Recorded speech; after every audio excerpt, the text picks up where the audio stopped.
네, 하나님 말씀 요한복음 14장 16절 17절. 요한복음 14장 16절 17절 말씀 두 절인데요. 같이 함께 합독을 하도록 하겠습니다. 요한복음 14장 16절 17절 말씀 다 같이 함께 읽겠습니다. 내가 아버지께 구하겠으니 그가 또 다른 보혜사를 너희에게 주사 영원토록 너희와 함께 있게 하리니 그는 진리의 영이라. 세상은 등이 그를 받지 못하나니 이는 그를 보지도 못하고 알지도 못함이라. 그러나 너희는 그를 아나니 그는 너희와 함께 거하시며 또 너희 속에 계시겠습니다. 다시 한번 읽겠습니다. 16절 17절 다시 한번 읽겠습니다. 시작. 쓰니 그가 또 다른 보혜사를 너희에게 주사 영원토록 너희와 함께 있게 하리니 그는 진리의 영이라. 세상은 능히 그를 받지 못하나니 이는 그를 보지도 못하고 알지도 못함이라. 그러나 너희는 그를 아나니 그는 너희와 함께 거하시며 또 너희 속에 계시겠습니다. 아멘. 여러분과 함께 새로운 시리즈를 시작합니다. 이번 시리즈는 성령이라고 하는 주제인데 제가 여러분과 함께 예배를 시작하면서 시리즈가 이제 9번째가 되겠습니다.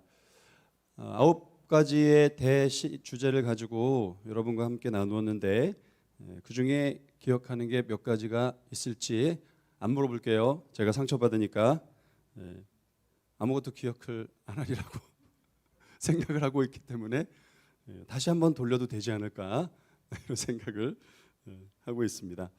자, 이번 시리즈 성령에 대한 부분은 이제 하나님의 이름들이라고 하는 큰 주제의 연속성에 있습니다. 우리가 하나님의 이름을 엘로힘부터 몇 가지 살펴봤죠. 그리고 그리스도의 이름 또 함께 살펴봤었고 이제 우리가 이제 성령을 살필 차례입니다. 자, 이 성령이라고 하는 것은 교회에서 좀처럼 다루지 않는 주제입니다. 교회사에서조차도 성령에 관련해서 쓰여진 책이 많지 않을 정도예요. 항상 무시되고 제외되어진 그런 주제라고 할 수가 있겠죠. 우리가 이제 사도신경을 고백하잖아요. 사도신경은 구약 신약 성경의 가장 우리의 믿음의 뿌리와 근간이 된다라고 하는 교리를 엑기스, 그야말로 이제 쪼리고 쪼려서 엑기스만 이제 뽑아낸 거죠. 이제 그걸 풀어놓으면 여러분 많이 들어보셨을 거예요. 소유리 문답, 대유리 문답, 뭐 이런 이야기를 많이 들어보셨을 겁니다. 그것을 다시 쪼린 것이 어떻게 보면 이제 사도신경이라고 할 수가 있겠는데 이 사도신경 안에도 이제 성령이 표현되어져 있는데 단 이 두 글자입니다. 뭐라고 돼 있어요? 성령을 믿사오며 이렇게 이제 되어 있죠. 사실 이 사도신경의 전체적인 맥은 예수님의 구속사역에 대해서 초점이 있기 때문에 굉장히 길게 다루는 반면에 상대적으로 성령에 대해서는 아주 할애된 양 자체가 야박하다. 성령을 믿사오며. 근데 믿는다는 건 도대체 뭐냐? 성령을 믿는다는 건 도대체 뭐냐? 이런 얘기가 전혀 없기 때문에 우리가 사도신경을 저는 3부 때 누가 또 사도신경 안 하면 안 된다고 자꾸 이렇게 찌르는데 저는 일단은 뺐는데 주문을 외우는 것 같아가지고 여러분이 의미를 다 알고 신앙 고백에 분명한 고백이 되면 좋은데 자꾸 이제 주문이 되는 것 같다라는 생각을 좀 갖습니다. 성령을 믿사오며가 굉장히 많은 것들이 이해되어야 하는데 너무도 야박하게 단 두 단어로 되어 있다는 것이죠. 그러다 보니 성령은 우리에게서 잊혀진 분이 되었습니다. 사실 저도 신앙생활하면서 장로교에서 이렇게 자랐기 때문에 성령에 대해서 별로 들어볼 기회가 없었습니다. 뭐 요즘에는 노래라도 생겼어요, 그죠? 제가 어렸을 때 성령 하면 불길 같은 성령 북치면서 그때는 뭐 이런 드럼이 없고 막 그냥 교회에 이 악기라는 게 없었을 때니까 북 하나 그거 가지고 모든 게 다 돼버린. 그래서 막 이게 부흥인지 뭐 기도원인지 분간이 안 되는. 그래서 북치면서 불길가 박자 다 무시하고 빠르게 다 무시하고 음악적 고려 다 무시하고 이렇게 불렀던 때가 있었는데 뭐 그거 외에는 별로 이 성령에 대해서 노래가 없었던 것 같아요. 근데 요즘에는 그래도 이런저런 노래들이 생겼죠. 그러다가 제가 이제 제가 청년 때 여러분 20대 초반에 이제 저런 책을 하나 만나게 됩니다. 굿모닝 홀리 스피릿, 번역이 되어 있어요. 안녕하세요 성령님이라고 하는 책인데 이 책을 받고 굉장히 저는 낯설고 충격적이었어요. 왜냐하면 아침에 일어나면서 첫 번째 신앙인으로서 인사가 뭐여야 돼요? 여러분 우리가 예수 믿는 신앙인으로서 첫 번째 아침이 밝았을 때 인사가 뭐여야 되겠어요? 인사를 안 해봐서 모르는군요. 자, 우리의 인사가 사실 뭐 주님 하루를 시작하게 해주셔서 감사합니다. 보통 이렇게 되잖아요. 여기서 주님은 누구를 말하는 거예요? 예수님을 말하는 거겠죠. 근데 이분은 저 책에서 아침에 일어나서 하는 인사가 뭐냐면 굿모닝 홀리 스피릿 이렇게 얘기하는 거예요. 안녕하세요 성령님, 잘 주무셨어요 성령님, 뭐 이런 식으로 인사를 하는 거예요. 저는 이 인사가 굉장히 낯설고 충격적이었습니다. 그러면서 이 책에 다루어지고 있는 성령에 대한 여러 가지 이야기들 그리고 경험들, 그것에 대해서 알아가기 시작을 했어요. 참 내가 몰라도 너무 몰랐구나. 여러분 성령이 뭔가요? 여러분에겐 성령이 어떤 존재죠? 사도신경은 단 두 글자로 기록되어 있지만 그분의 존재와 그분의 일하심, 특별히 예수 믿는 나에게는 굉장한 직접적 연관성을 가지고 있는 분이 성령이십니다. 그래서 여러분이 성령을 잘 아셔야 돼요. 자, 요 그림이 하나 이제 여러분이 아마 이렇게 익히 보신 분도 계실 거예요. CCC라고 하는 단체에서 전도를 위해서 개발해낸 굉장히 고전적인 오래된 그림입니다. 저는 이 그림을 굉장히 개인적으로 좋아해요. 자, 여기에는 두 사람이 있어요. 두 사람이 어떤 사람이냐면 신앙 밖에 있는 사람. 이걸 뭐라고 부르죠? 불신자라고 부르죠. 뭐 요즘에는 이제 뭐 그 아직 그리스도인이 안 된 사람이다. 그래서 비그리스도인 이렇게 표현하기도 하는데 어쨌든 정확하게는 안 믿는 사람. 그래서 불신자라고 하는 표현이 더 직설적이고 정확한 표현이 되겠습니다. 자, 반면에 지금 교회 안에 들어가 있는 사람은 누군 거예요? 신자인 거죠. 신자.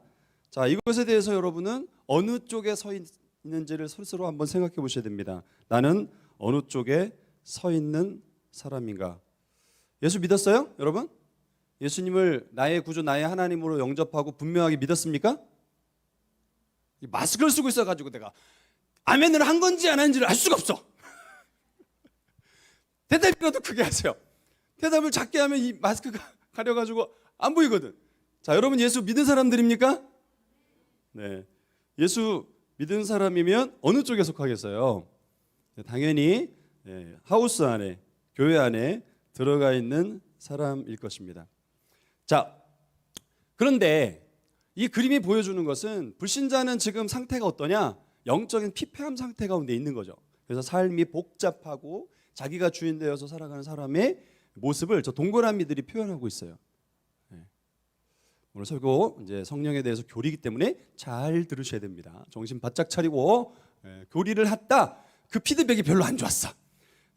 하나님에 대해 이름할 때도 그렇고 또 예수님에 대한 이름할 때도 그렇고 여러분 피드백이 리더들이 피드백을 해주는데 어려웠다는 얘기를 듣고 내가 이거 성령을 할까 말까 고민을 많이 했어요. 근데 당신들이 이거 하자 그랬습니다. 당신들이 책임져야 됩니다.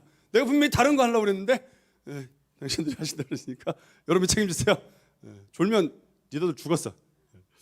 자, 그런데 지금 예수 안에 있는 사람, 예수님이 나의 구주, 나의 하나님으로 분명하게 영접된 사람은 삶의 모든 것이 그분의 주관에 의해서 되어지기 때문에 이렇게 정렬이 되어 있는 그림이지요. 그런데 여러분 CC에 가면 요거 하나 그림이 더 있어. 요거 가운데 하나 그림이 더 있어요. 그 그림 뭐냐면 예수 안에 있는 사람이에요. 교회를 다녀. 그런데 상태는 어때? 상태는 어때요? 상태는 불신자, 교회 밖에 있는 사람이나 교회 안에 있는 사람이나 같아요, 달라요?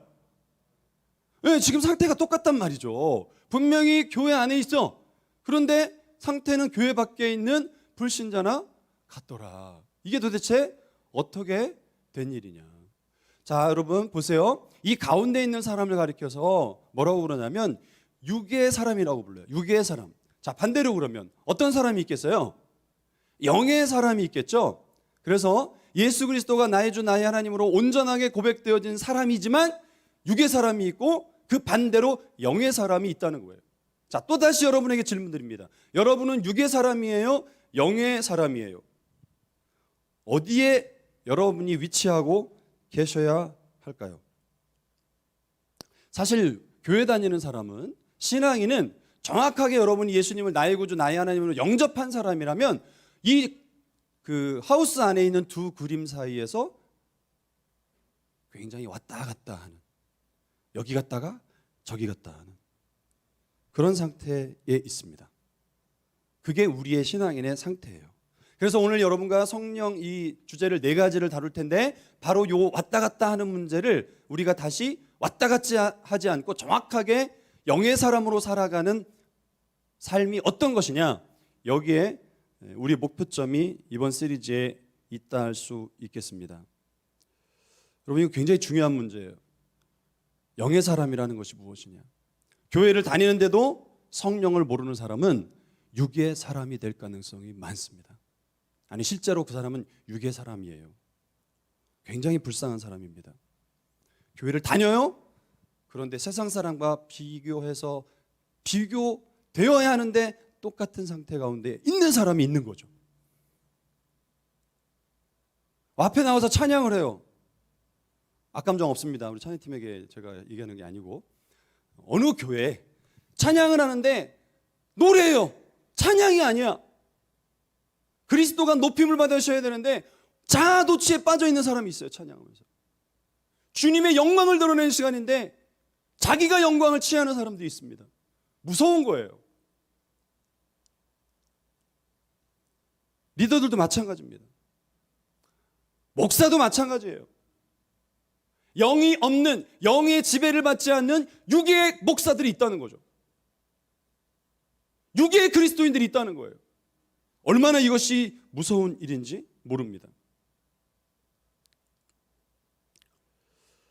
여러분, 이런 사람은요, 교회를 습관적으로 다닙니다.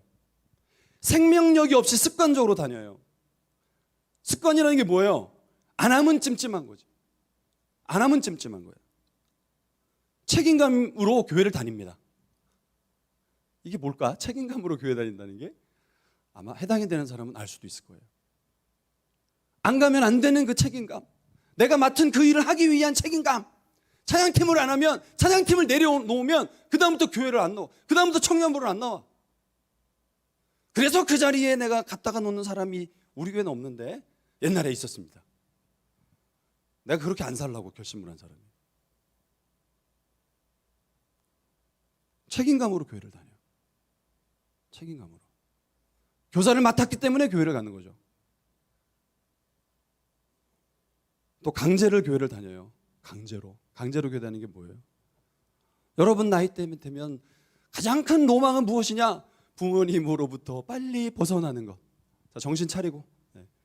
부모님으로부터 빨리 벗어나는 것. 그죠? 네. 부모님으로부터 벗어나면 고개를 설레설레 흔드는 사람들이 있는데 굉장한 부모님과의 애착 관계가 있는 것으로 제가 믿겠습니다. 자, 강제로 교회에 다녀요. 이 사람들은 부모님의 터치, 부모님의 간섭을 받지 않는 시기가 되면 나가버리죠. 그래서 뉴스 딱 되면 청년부까지 올라오는, 이게 대한민국 통계입니다. 80%가 교회를 떠납니다.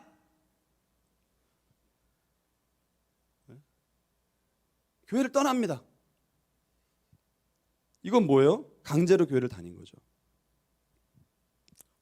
여기 이게 신앙생활입니까? 이것이 예수 있는 사람이에요? 왜 이런 일이 일어납니까? 예수를 믿었는데 왜 책임감으로 교회를 다니죠? 왜 습관적으로 교회를 다니죠? 왜 강제로 교회를 다니죠? 영의 사람이 아니기 때문인 거예요. 육의 사람이기 때문에 그런 것입니다. 직선적으로 말하자면 성령의 지배를 받지 않는 사람이에요. 성령이 누구이신지를 모르는 사람이에요. 이런 사람은 신앙생활에 전혀 변화가 일어나지 않습니다. 신앙의 깊이와 넓이를 모릅니다. 기쁨과 감격이 없습니다. 무엇보다 무기력한 상태에 있어요. 생생하게 팔팔하게 살아있는 것이 아니라 무기력한 상태 가운데 빠져 있게 됩니다. 왜 메마르고 무기력하고 생명 없는 자와 다를 바 없이 되는 것일까요? 모르기 때문에 그래요. 뭘 몰라요? 성령 하나님이 누구이신지를 모르기 때문에 그렇습니다. 여러분, 성령 하나님이 누구이십니까? 여러분, 그분을 확실하게 아셔야 돼요. 예수를 아는 만큼, 성령을 아는 만큼, 하나님을 아는 만큼 단단해지는 신앙이 되게 되어 있습니다. 그리고 여러분이 이 그림에서 보시는 것처럼 영의 사람의 풍성함을 살아갈 수 있게 됩니다. 많은 사람이 성령을 어떻게 이해하고 있느냐? 여러분은 성령을 어떻게 이해하고 계십니까? 성령을 그것이라고 말하는 사람이 있어요. 그것. 성령을 뭐라고 그런다고요? 그것이라고 말하는 사람이 있다고. 그것. 물질로 이해하는 거죠. 마술로 이해하는 사람이 있습니다. 신비한 어떤 성령의 나타남이 있을 때 일어나는 어떤 특이한 현상들, 이런 것으로, 신비한 체험, 현상, 이런 것으로 이해하시는 분이 있어요. 또 귀신이나 다를 바 없는 그런 존재로 이해하시는 분도 계십니다. 이것은 이제 번역상 우리나라에 번역될 때 옛날에는 지금 성령이라고 하지만 예전에는 성신이라고 그랬어요. 성신이라고 들어본 사람, 성신이라고 성령을 안 들어본 사람, 다 안 들어봤어요? 네, 그렇군요. 옛날에는 성신이라고 그랬어요. 우리 저기 부장집사님 들어보신 적 있죠? 성신. 네. 성신은 원래 홀리 고스트에서 왔어요. 네. 거룩한 신. 그래서 귀신 신자를 붙여가지고 성신 이렇게 번역이 돼서 굉장히 오해를 많이, 그러니까 누구와 동급인 거예요 지금? 귀신들 중에 대장급 정도 되는 존재로 성령을 인식하던 때가 있습니다. 근데 지금 그 표현을 쓰지 않지만, 성령이라고 정확하게 바꾸어져 있지만, 홀리 스피릿으로 바꾸어져 있어요. 그럼에도 불구하고 우리가 성령을 귀신 중에 하나, 그렇게 보는 사람이 있습니다. 무지죠? 무지예요. 어디 성령을 그 것이라고 이해합니까? 그 분이세요. 그 분. 오늘 여러분과 함께 성령은 누구이신가라고 하는 주제 두 가지로 제가 정리를 해드릴 것입니다. 자, 성령은 어떤 분이시냐? 우리 가운데 계시는 어떤 분? 하나님이시다. 다시 한번, 어떤 분? 우리 가운데 계시는 하나님이시다. 여러분, 성령은 삼위 하나님 중에 동등한 하나님이세요. 성부 하나님, 성자 하나님, 그리고 또 성령 하나님이십니다. 여러분, 이분이 어디서부터 활동을 하느냐? 창세기 1장에 세상을 만들 그때의 창조 사역에 함께 나타나고 계십니다. 여러분, 창세기 1장 2절 저하고 함께 공부한 사람들은 배우셨는데 같이 읽어볼게요. 땅이 온돈하고 공허하며 흑암이 깊음 위에 있고 하나님의 영은 홀리 스피릿이에요. 어디에? 수면 위에 운행하시니라. 세상이 만들어질 때 성부 하나님께서 홀로 만드신 것이 아니라, 배우셨죠? 우리가 라고 하는 표현이 창세기 1장에 나옵니다. 그리고 거기에 사용되어 있는 엘로힘은 전부 다 복수예요. 복수 대명사. 삼위 하나님이 1장부터 소개가 되고 있는데, 특별히 성령께서 어떤 일을 하고 계시느냐? 지구를 둘러싸고 보호하고 질서를 잡고 하시는 그 일을 누가 하고 계세요? 성령 하나님께서 하고 계시는 것을 봅니다. 자, 2장 7절 말씀 같이 보겠습니다. 시작.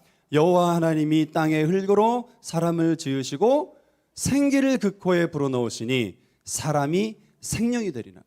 첫사람 부패하기 전에 아담은 온전한 사람이었습니다. 그런데 그가 무엇을 소유하고 있어요? 성령을 소유하고 있어요. 성령의 사람인 것을 볼 수 있습니다. 여러분, 고린도서 요즘에 묵상하고 있는데 첫사람 아담이 부패해서 그 영을 잃어버리죠. 그리고 둘째 아담 예수 그리스도께서 다시 온전하게 회복시키는 부활의 얘기를 지금 마지막 이야기를 하고 있죠. 바로 그 얘기를 하는 거예요. 첫사람 원래 잃어버리지 않았던 거예요. 그런데 죄로 말미암아 잃어버린 거죠. 그래서 뭐가 됐어요? 육의 사람이 됐다는 거예요. 육의 사람. 그런데 예수께서 오셔서 다시 영의 사람으로 회복시켜 주셨다라고 하는 것을 고린도 전서가 분명하게 밝혀주고 있죠. 자, 지금 창세기 1장과 2장에 세상이 만들어지던 그때에 누가 존재하셨다? 성령 하나님께서 존재하셨다. 그가 무엇을 하셨다? 세상을 창조하는 그 일을 이루어 가셨다. 그래서 성령은 그것이 될 수가 없습니다. 하나님 자체이세요. 그래서 창세기 1장 2절에 하나님의 영을 The Spirit of God이라고 번역을 하고 있죠. 영어 번역은 하나님 자체이십니다.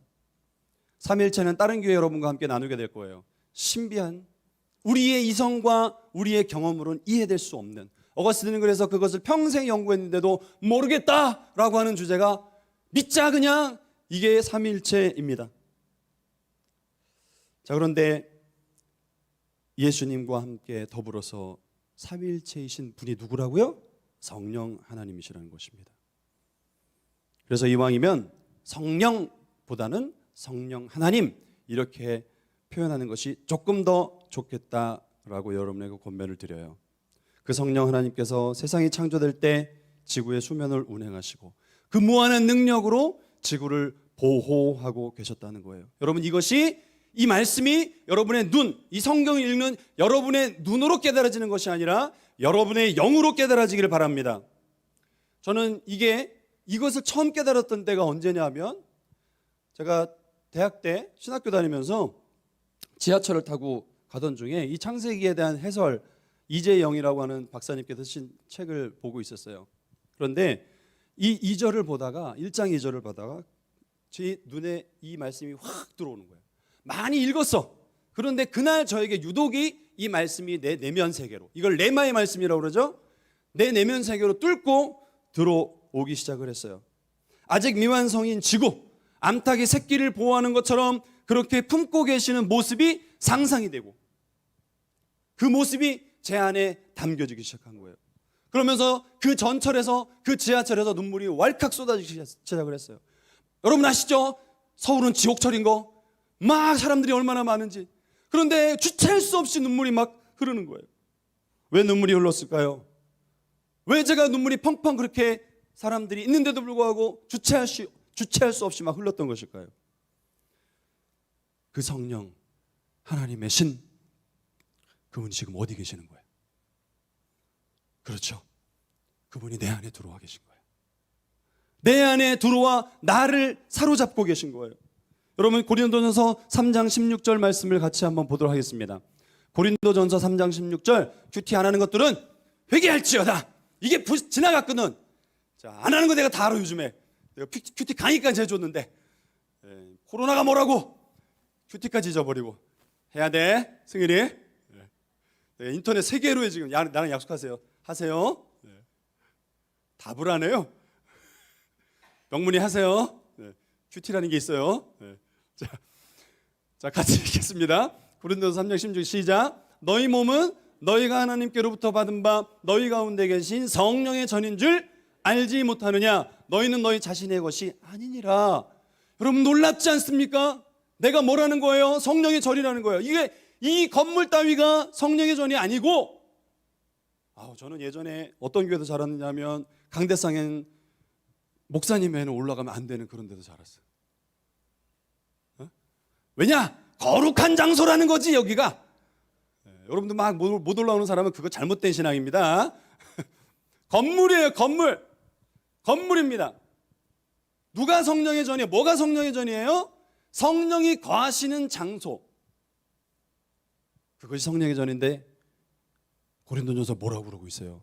네가 성령의 전이라는 거예요. 예수를 믿은 네가 성령의 전이라는 거예요. 왜냐? 예수 그리스도를 믿음으로 말미암아 내 안에 거주하시게 된 분인 누구라는 거예요? 성령 하나님께서 우리 안에 거주하시게 되었다. 여러분 생각해 보세요. 나 같은 것. 여러분, 죄가 큰 곳에 은혜가 있다 그랬어요. 이게 무슨 말이냐? 죄에 대한 자각이 크면 클수록 은혜에 대한 사모함이 열렬해지는 거예요. 뻔뻔하게 의가 있는 사람은 절대로 은혜를 구하지 않습니다. 눈물이 흐르지 않아요. 내가 얼마나 악랄한 죄인인지를 아는 순간 내 안에 들어오신 성령 때문에 견딜 수가 없어지는 거죠.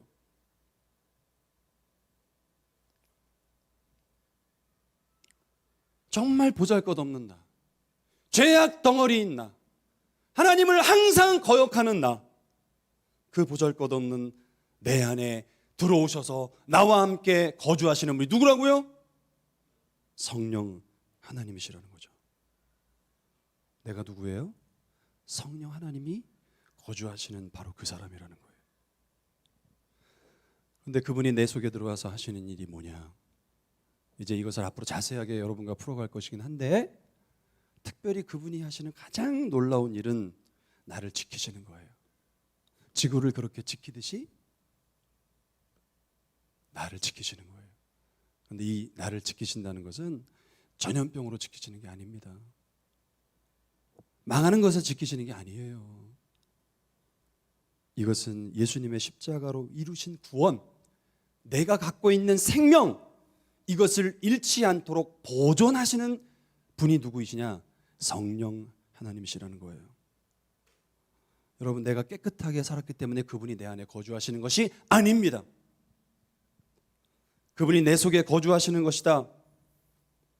내가 깨끗하기 때문에, 내가 잘 살았기 때문에 여기 그렇게 자신 있게 말할 수 있는 사람 단 한 사람이라도 있습니까? 우리 중에 단 한 사람도 그럴 사람이 없어요. 심지어는 바리새인 중에 바리새인인 바울이 뭐라 그래요? 나는 죄인 중에 괴수라고 말해요. 여기에서 더 위로 올라갈 수 있는 사람이 있습니까, 여러분 중에? 저는 자신 없어요. 내가 나를 알건대, 니들이 한 어젯밤의 일을 알건대. 사랑하는 여러분, 성령 하나님이 내 안에 거주하시는 것은 오직 예수 그리스도께서 십자가에서 피 흘려 죽으심으로 예수의 공로로 말미암아 되어진 일인 것을 믿으시길 바랍니다. 우리는 거지처럼 손 내밀어서 예수 그리스도가 이루신 것을 받아 누리는 것이에요. 그런데 그 받아 누림은 무엇이냐? 성령이 내 안에 거처를 삼으시고 나를 성전 삼으신 것. 여러분, 성전이 되는 게 아니에요. 여러분이 이미 성전 상태예요. 성전의 기능은 못할 수 있어요. 그러나 존재적으로 저와 여러분은 성전 그 자체입니다. 그렇게 내 안에 거주하시는 순간 성령이 나를 떠납니까? 안 떠납니까? 자, 여러분 잘 대답하세요. 여러분 장로교인이에요. 잘 대답하셔야 됩니다. 어떤 교단은 성령이 나에게서 떠날 수 있다고 말해요. 이게 맞아요? 이게 맞아요? 떠날 수 없다가 맞습니까? 떠날 수 있다가 맞습니까? 떠나는 순간 어떻게 되는 건지 아세요? 구원을 잃어버립니다. 떠날 수 없습니다. 왜 떠날 수 없는지 아세요? 여러분이 깨끗하고 의롭게 살았기 때문에 떠날 수 없는 것이 아니라 예수의 피의 효력 때문에 떠날 수 없는 것을 믿으시길 바랍니다. 이게 장로교 신학의 탁월함이에요. 우리가 믿고 있는 성경에서 말하는 하나님의 은혜로라라고 하는 의미의 정확한 의미입니다. 성령은 내 안에 예수 때문에 들어와 계시고 나를 떠나실 수 없습니다. 그래서 우리 장로교는 성령의 세례라고 부르지 않고 성령의 충만을 받아야 된다고 그래요. 이건 마지막 주에 살필 거예요. 영의 사람이 되기 위하여 성령의 충만을 받는 것, 이것이 신자의 굉장히 중요한 영적인 목표가 될 수밖에 없습니다. 여러분, 성령의 이름을 파라클레이토스라 그래요. 파라클레이토스. 이 말은 무슨 말이냐? 곁에 서서 변호하는 자란 말이에요. 그분이 우리를 친히 변호하십니다. 의롭지 않지만, 별 볼 일 없는 삶을 살고 있지만 심판대 앞에서 우리를 변호하시는 분이시라는 거죠. 우리 편을 들어주시는 분이시라는 거죠. 이 엄청난 사건이 내 안에 일어난 거예요. 나는 성령을 품고 살아가는 존재입니다. 그래서 여러분 막 살면 안 되는 거예요. 여러분 진짜 성령의 사람인 걸 믿어요? 신학으로 내가 강단에서 여러분에게 얘기하니까 그거 아니라 진짜 믿어요? 여러분 진짜 믿어야 돼요. 여러분 이게 복음이거든요. 여러분 이걸 믿어야 돼요. 그 사람은 영의 사람이거든요. 그 사람은 세상 것을 탐닉할 수 없습니다. 왜 그런지는 이제 차차 여러분에게 설명을 드릴 거예요. 절대로 영의 사람은 막 살 수가 없습니다.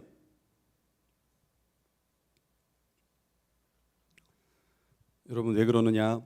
그분은 두 번째로 성령은 인격적이신 분이기 때문에 그래요. 물질이 아니에요. 법칙이 아니에요. 인격이라는 게 뭐예요? 어떻게 하느냐에 따라서 반응하시는 분이라는 거예요.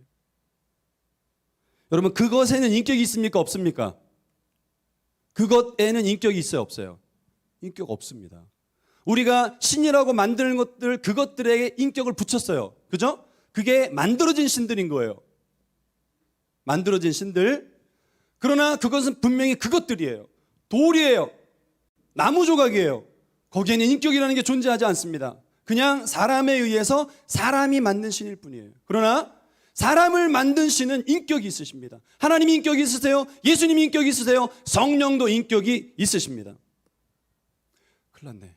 10분에 정시에 맞춰야 되는데 인터넷을 끊어야 돼가지고 우리는 그냥 계속 합시다. 계속 합시다. 그냥 밑에 방송해야 돼가지고 얼마 들어오지도 않았을 텐데. 자, 여러분, 그것에는 인격이 없어요. 그런데 성령은 인격이 있으십니다. 반응하신다는 거예요. 우리가 어떻게 하냐에 따라서. 기뻐하세요, 싫어하세요, 근심하세요. 여러분, 같이 한번 에베소서 4장 30절 말씀을 읽겠습니다. 시작. 하나님의 성령을 근심하게 하지 말라. 그 안에 너희가 구원의 날까지 인치심을 받았느니라. 지금 확인하고 있네요. 이 말씀이. 우리가 인치심 받았대요. 구원의 날까지. 언제까지? 구원의 날까지. 그런데 뭐라 그래 앞에? 성령을 근심하게 하지 말아라. 성령은 인격이라 여러분이 죄 가운데 있을 때, 서 있지 않아야 될 자리에 있을 때 근심하세요. 성령은 인격이시기 때문에, 인격적이시기 때문에 강제로 여러분 차단하지 않습니다. 하나님은 인격적이시기 때문에 아담이 죄를 범할 때 왜 그러고 있어라고 말하지 않으셨어요. 로봇가 아니기 때문에 인격적으로 대하시는 거죠. 여러분, 인격이 있으신 분이세요. 성령 하나님의 인격이 무시가 되면 안 됩니다. 특별히 우리와 의사소통을 하시는 분이십니다. 삼위 하나님 중에 우리와 유일하게 의사소통을 하시는 분은 누구냐? 하나님? 예수님? 사실은 성령 하나님이세요. 그럴 수밖에 없는 것이, 하나님 어디 계십니까? 물론 무소부재 하시지만 성령이 지금 성부 하나님은 지금 어디에 계세요? 하나님의 나라의 보좌에 앉아 계시죠. 자, 예수님은 어디 계십니까? 우리 옆에 계시다고 그러니까 지금 실제로 우리 옆에 계십니까? 상징적인 표현이죠. 그분은 어디 계세요? 보좌 우편에 계시죠. 여러분 노래하잖아요. 보좌 우편에 계신 그리스도. 자기들이 불러놓고서 맨날 예수님 부른다고. 자, 히브리서 8장 1절 한번 읽어보세요. 시작. 지금 우리가 하는 일의 말의 요점은 이러한 대제사장이 우리에게 있다는 것이라. 그는 하늘에서 지극히 크신 이의 보좌 우편에 앉으셨으니. 지금 예수님은 보좌 우편에 계시는 거예요. 그러면 우리와 함께 계시는 분, 내 안에 거주하고 계시는 분, 당연히 누군 거예요? 성령 하나님인 거죠. 성령 하나님. 그러므로 우리는 우리 안에 거하시는 성령 하나님과 대화하셔야 됩니다. 우리는 그분을 불러본 적도 없고 그분의 부름에 응답을 해본 적도 없습니다. 우리는 그분의 부름에 응답을 해본 적도 없고 그분을 불러본 적도 없습니다. 여러분, 성령님 안녕하세요라고 말해보신 적 있어요? 요한계시록에 보면 7교회를 향해서 이렇게 말씀합니다. 여러분 같이 보시겠어요? 시작. 귀 있는 자는 성령이 교회들에게 하시는 말씀을 들을지어다. 교회들에게 하시는 말씀을 들을지어다. 말씀하시는 분인 것이죠. 말씀하시는 분. 여러분, 이제 성령 하나님과 대화를 시작하셔야 됩니다. 왜 우리가 육의 사람이 되나요? 대화가 단절됐기 때문에 그래요. 누구와? 성령 하나님과. 성령 하나님은 우리 양심에, 우리의 영에 말씀을 하십니다. 구원받은 자는 그 양심과 영이 성령에 사로잡혀 있는 자가 되어야 합니다. 육의 사람, 자연인, 그 사람은요, 양심이 죄로 완전히 오염되어져 있는 사람이에요. 그래서 성령의 음성을 전혀 들을 수가 없습니다. 여러분, 교회 밖에 있는 사람이 성령의 음성을 우는 거 보셨어요? 누구의 음성을 얘기해요? 귀신의 음성을 듣죠. 귀신의 음성을.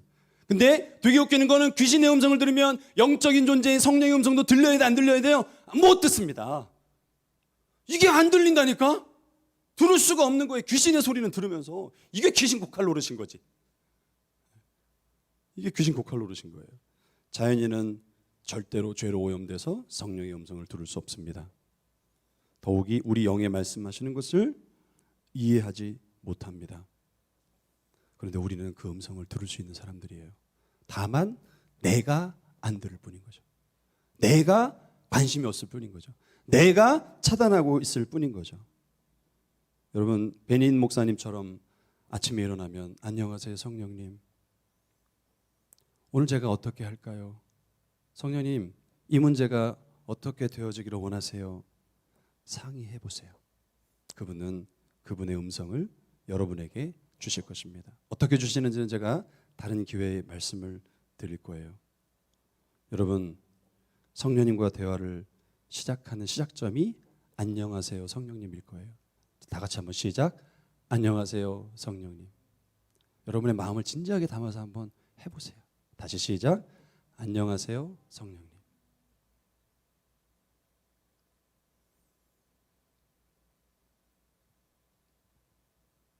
여러분 마음속에 뭐가 느껴지시나요? 이것이 여러분의 출발점이 되었으면 좋겠어요. 그분의 음성을 듣기 시작하는 출발점. 처음엔 양심으로 말씀하실 거예요. 우리 육의 사람이기 때문에 우리 안에 양심의 말씀을 하실 거예요. 그런데 영의 차원에서 말씀하시는 자리까지로 나아갈 수 있게 되기를 소망하십시오. 바울 사도는 그분의 음성에 반응을 합니다.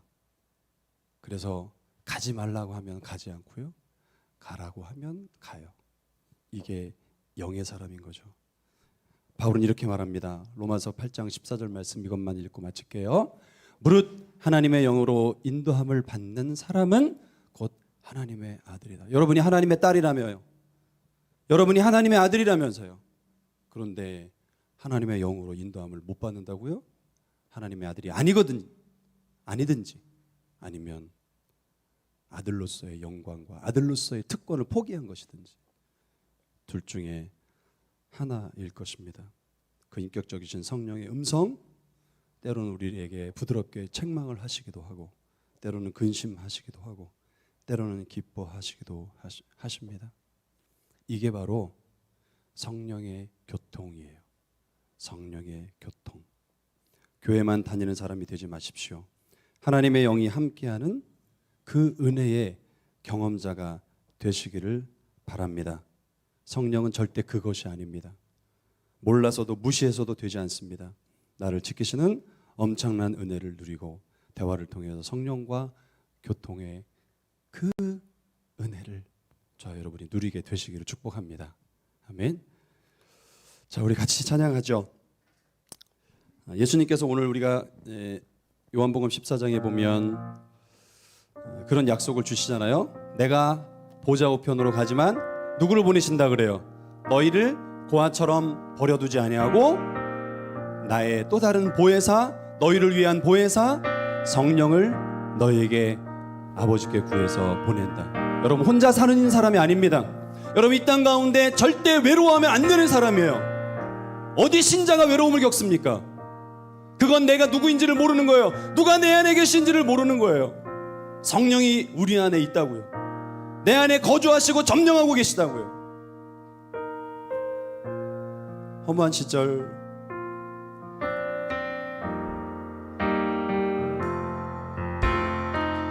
허무한 시절 지날 때, 깊은 한숨 내쉴 때, 그런 풍경 보시며 탄식하는 분인데,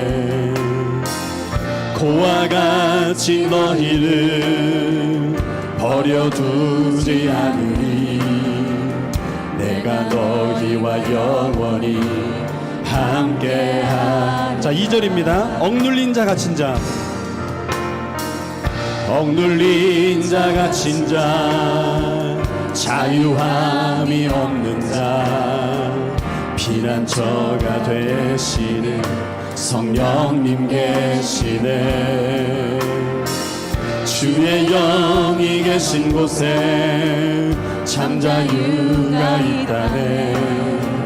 진리의 영이신 성령이 오셨네. 성령이 오셨네. 오셨네. 성령이 오셨네. 내 주에 보내신 성령이 오셨네. 우리 인생 가운데 신이 찾아오셔서 그 나라 꿈꾸게 하신 성령이 오셨네. 성령이 오셨네. 성령이 오셨네. 내 주에 보내신 성령이 오셨네.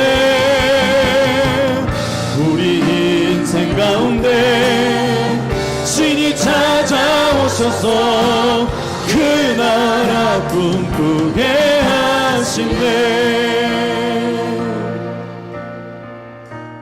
우리 중에 예수 안 믿으면 성령의 사람 아닌 건 분명합니다. 그러나 우리 중에 예수를 분명하게 나의 구주 나의 하나님으로 영접했다면 여러분 안에 성령은 들어오셔야 되는 분이 아니라 이미 거주하고 계신 분이십니다. 그분을 멸시하지 마세요. 그분과 깊은 교제를 통해 영의 은혜를 누리세요. 영의 사람으로 빚어지세요. 이것이 우리의 욕망이어야 돼요. 이것이 우리의 갈망이어야 돼요. 여러분 뭐에 목말라 하십니까?